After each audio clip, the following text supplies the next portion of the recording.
Welcome to Nuanced Beauty.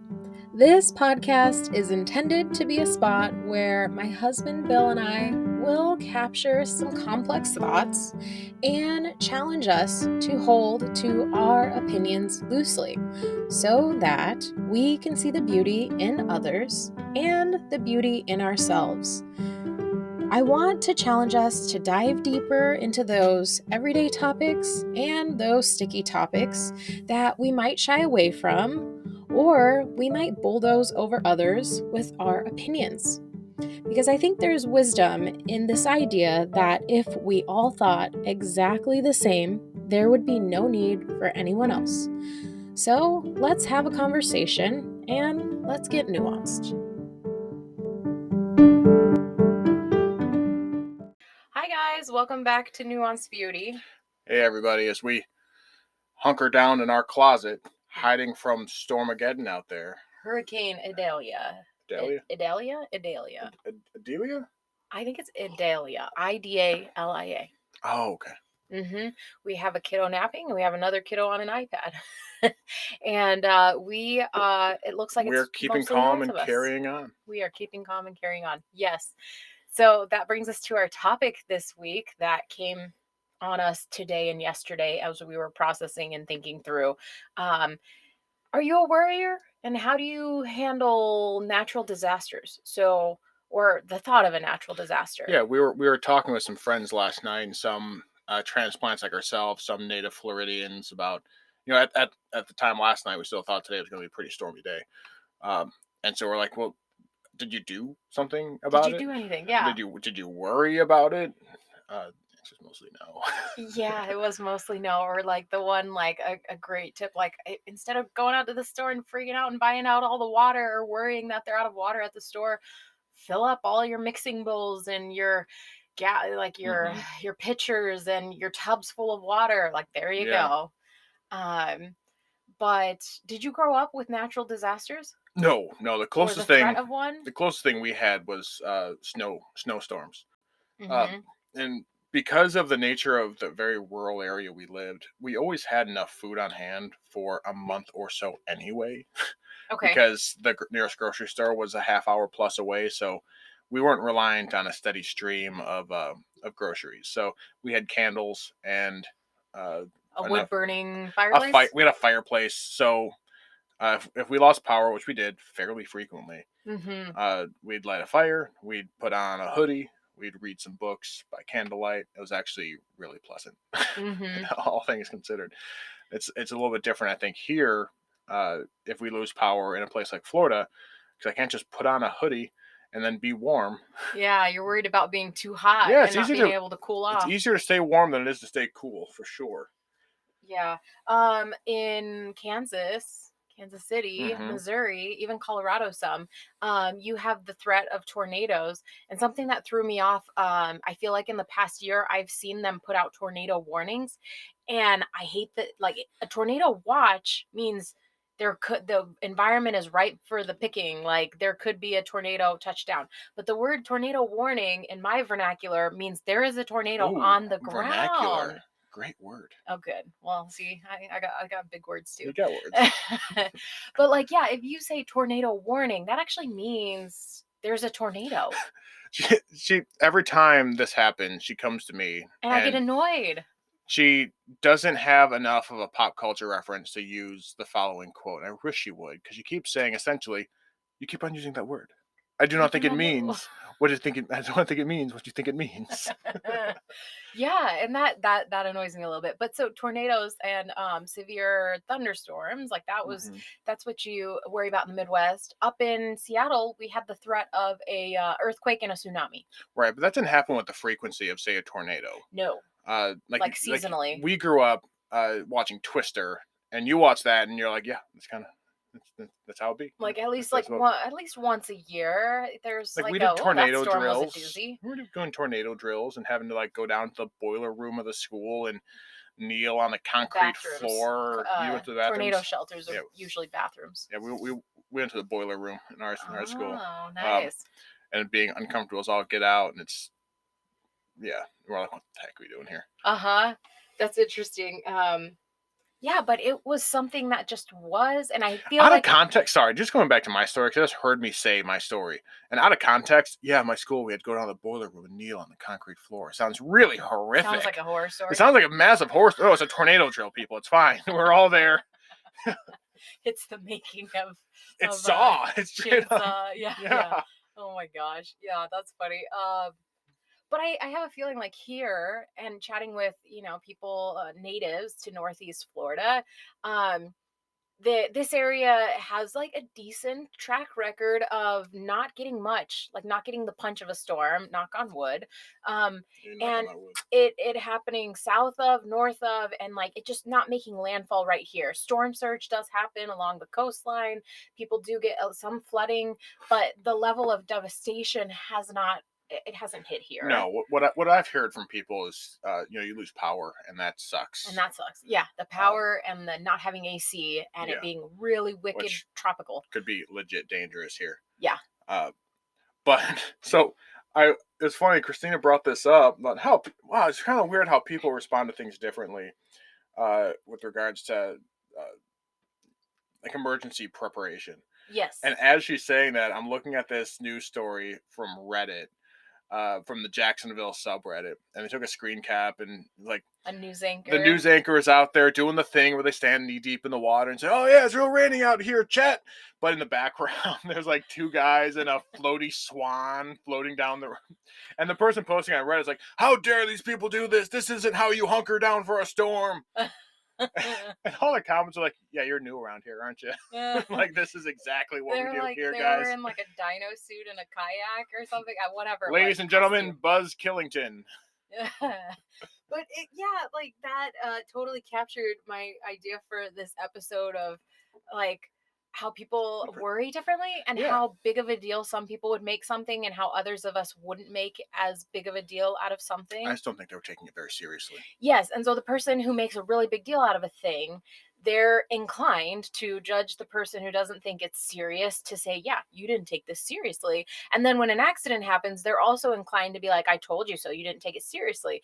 And then those of us who quote unquote don't take it seriously, we have the inclination to be like, oh, why were you so afraid? Why can't you just like move on or move forward? It wasn't that bad. Yeah. And like, so we both have these tendencies on our side. And then what you have is one side saying I'm smarter than you, yes. and the other side saying I'm stronger than you. Yeah. That's what it comes down to. Because the people who are worried are saying I'm smart enough to understand the concern, and the other side saying I'm strong enough to handle the situation. Whatever comes. And you're too weak to be like me, and you're too dumb to be like me. And yeah, that's a good way of someone's gonna get hit over the head with a club. But with we're kind of thinking about like working out at sea on ships, right? Weather is the thing that you care about, and you secure for sea. I've been in some nasty storms, like storms where you put your like suit between your legs and wedge yourself to the wall. Your Gumby suit, you put it between your legs. Yeah. I mean, the thing about ships is that they move, right? They move. And your bed moves with the ship. And if you have a wheelie chair, it moves back and forth across. Yeah, that's why you don't have wheelie chairs.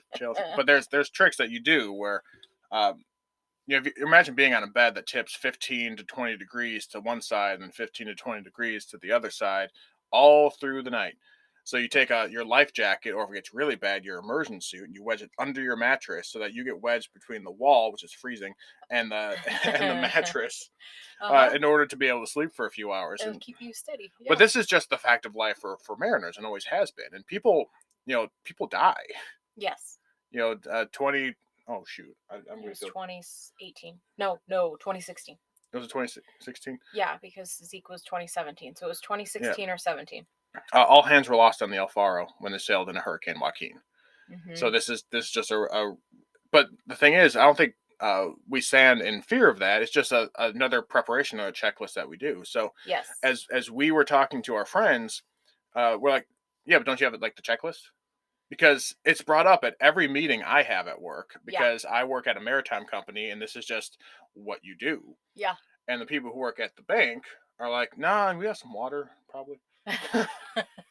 Whereas we're used to like having a checklist and that because it's almost this idea that you're going to perform to the level that you practice. So Hmm. we have drills on a regular basis.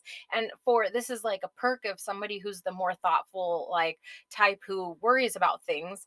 They created those checklists and Hmm. they came up with like, well, in this event, maybe we should do XYZ. And in this event, we should do this. So they're kind of like they have the ability to strategically create checklists Hmm. and then like that's how on a ship like you operate from checklists. Yeah, I like checklists as a friend, but I don't know if I want to take them further. Yes. My issue with checklists is the tunnel vision of them because Uh-huh. you outsource your own critical thinking to the checklist, and you're like, why did things go wrong? I followed the checklist. Well, Yeah. there was something that maybe was right in front of you that you didn't see because you were looking at the You're checklist. so So, focused on that.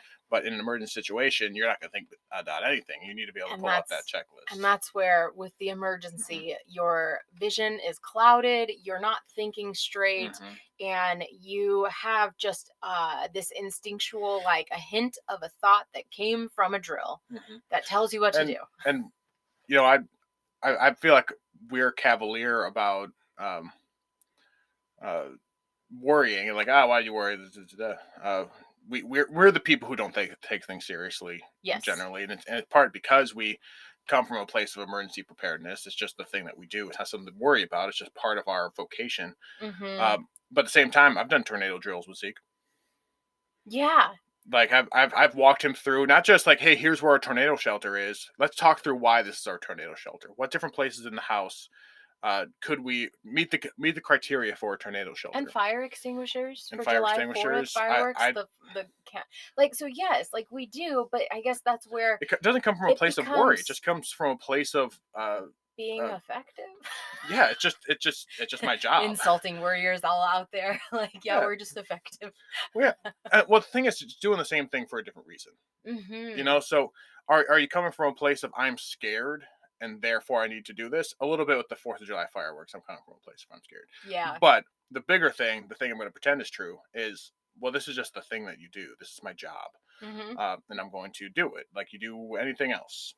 Yeah. Um, But it doesn't I don't know, for us it doesn't need to be this high level of fervor. hmm. Like this morning I took a look at the weather and it's totally chill out, but because I did see that our area has the potential of tornadoes and now honestly it's digressed a lot. Uh but we had a bucket under the stairs, which would be our tornado spot. So I took the, 10 bottles, large bottles of water. I took a handful of granola bars and I took all of our flashlights and I threw them in the mop bucket. Yeah, I was thinking you And then should have I put that. continued So about my day. we just upgraded our youngest from a crib to a big boy bed, which means we have a crib mattress Oh, yeah, we could sitting in put our that on the room ground. that Yeah. would fit perfectly in that In that closet. closet. Yeah, there we go. We could be cozy too. But I think this really, if you ever hang out with preppers, and I follow the prepper subreddit, Uh huh. part of it's you think something can go wrong. Part of it's just kind of fun Oh, yeah. to like kind of like go through the Throw, scenario and what would I do, and get out of the monotony and, like, it's a puzzle. It's you're solving a puzzle, uh of huh. like how do you solve this puzzle with these things? How do you MacGyver this? Yeah. So part of it's just kind of fun. Yeah. And I'm sure if you compared uh preppers to like people who collect Barbie dream houses, they wouldn't appreciate it, but they're doing the same thing. They're accessorizing. Like Yeah. um and that's okay. Like we Yeah. all We like all it. have our thing. We have our passion. We all basically have the same passion. It just it just manifests differently. Yeah, that's valid.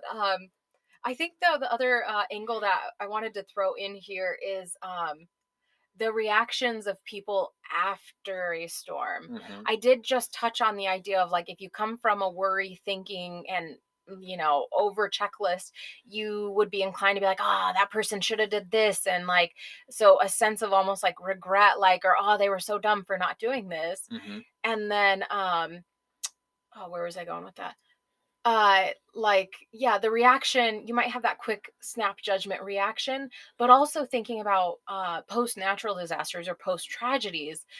um there is the person who will not allow this situation to define them. Mm-hmm. So they want to trailblaze. They want to run right over the situation. They want to run right into like the disaster remains, Mm-hmm. because they're just going to go full speed ahead to try and process and move forward, or maybe not process and move forward. Mm-hmm. And then another person might super dwell on a thing, or they they might not be able to go look at the remnants of a disaster. Like, it would take time and a lot of grief, and like, oh gosh, I don't I can't be in that spot right now. Mm-hmm. Yeah, and I think we don't teach how to grieve in any context in our current culture. So that's maybe a topic unto itself. But the um the thing I was thinking of is twofold. One is I do shipyard work in Freeport, Bahamas, which got hit hard by Hurricane Dorian a few years ago, and the island really hasn't bounced back from that. And a lot of people just bounced. Oh, they just left. They just left. That island depopulated heavily rather than rebuilding. They're like, I don't need this, and they left. I'm gonna go. Okay. And they left. Which, I mean, to go into this week's segment of Bill references a comedian. Do. Bill has no thoughts of his own. He just references comedians. Do. Gabriel Iglesias had a bit. About you always see on the news people from Kansas like, we got hit on a tornado again. Well, maybe because you live in Tornado Alley. Maybe you should move. Maybe you should move. Your house has wheels. Yes. So yeah, there's like I'm just gonna go. Like, this sucked. I don't want to be in this ever again. Like, why would I be in the place where tornadoes happen? Oh my gosh, that's like when I was doing that stevedore gig in Seattle for the oil rigs, we had to do training related to like for Shell. And there is a particular oil rig that exploded off the coast of England or something.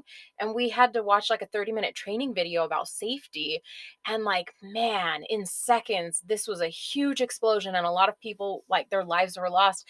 And the guy who was running the training shared that he, gives this training, and this goes to anybody who's new to the industry. And if I was in the industry, I would probably like know the name of this rig, and I don't. But one of the classes, new list of people coming into the industry, he showed them that video, and they're like, yeah, that's not for me. I'm out. Bye, guys. Deuces. Yeah, like, so for him, he's like, I don't even know. I'm not gonna risk that. That's not my cup of tea. I'm out. Can you imagine? I'm sure there's somebody out here in the world that's done this. But when you're sitting in the emergency exit row of the airplane, and the stewardess walks up, the flight attendant, walks up and says, "Are you willing and able to stand by this door and save the lives of your fellow passengers?" Can you imagine anyone saying, "Nah, fam. Nah, dude, not I'm me. good. I'm going to go into the more cramped row because I cannot accept that responsibility." Like, someone in the world must have done it, but only like one. Yeah. And there's two things. One is, or you're gonna say yes, but you're like, no, I'm staying right here because I'm gonna be the first one out of here. I'm gonna be the first one out of here. Or like, I've seen enough movies that I think in my heart of hearts, I would save the day. Yes. And like, grit my teeth and say something really clever as I'm like throwing people out the airplane. Yes, people out. Not today, JetBlue. Like, oh, so bad. Oh yes. Where do we go from there? Alternate stand-up comedy reference would have been the classic Sam Kinison World Hunger. I don't know what that is. Oh man, it's a bit where he's saying, I could solve world hunger tomorrow. You just tell them, move where all the food is. You live in a desert. Why are we sending all of our food to them? Just send them moving trucks. They don't have very much stuff. Oh gosh.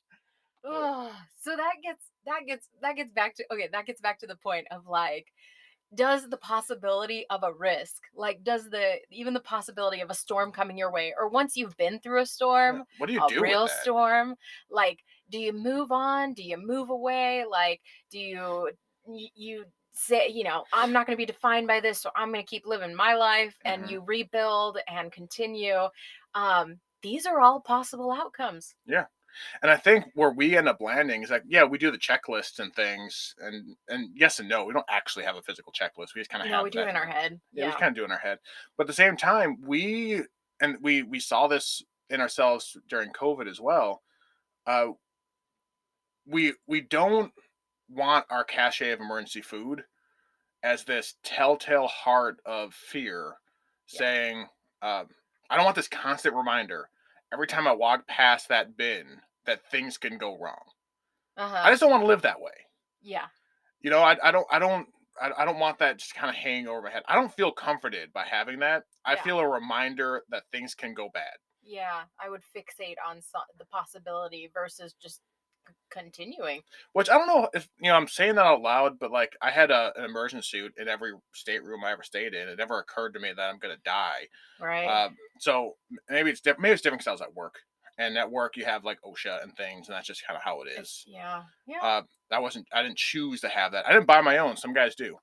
But yeah, I refuse to just have that constant reminder that you too shall die. And maybe we should. Maybe we'd all be better off if we did reckon with our own deaths more often. Yeah. But Which takes us back to another episode. Takes us back to a whole nother episode. But also, like, where are you going to store all that, right? Just it's a storage problem. Yeah. So, what do you do with that? What do you do with that? Do you find yourself making checklists? Do you run drills with your family? Do you have the ladder, the fire ladder that can get you out of a second story room during the fire? I kind of want one of those, but they're really expensive. Yeah, or do you guffaw at the people who do all these things? Yeah. All right, guys. With that, be prepared, but not too prepared. Be not worried, but I don't know. Maybe think through some things. Yeah, have a checklist for all your checklists.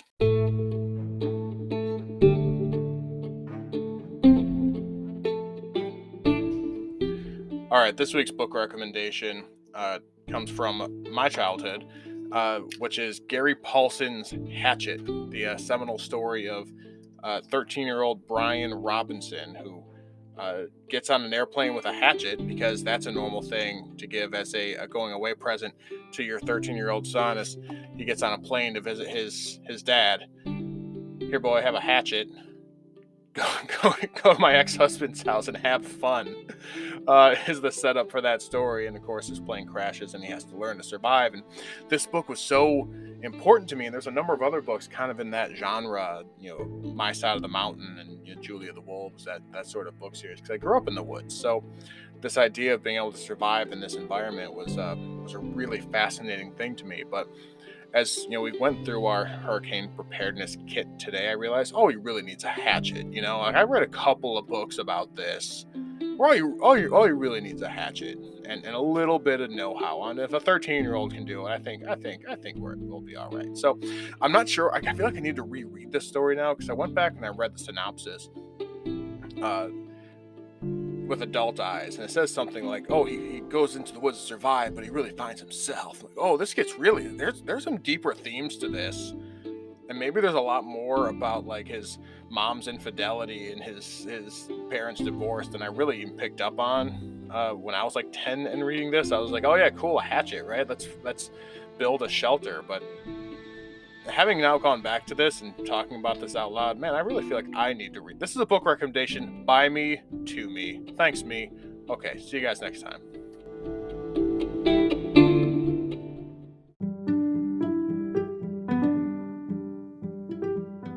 Thanks for tuning in today. I hope you enjoyed this episode, and in the spirit of nuance, I hope you found something that you could agree with and disagree with and still choose to lean in. If you're liking the show, please follow us and share it with friends and leave a rating and review. Until next time.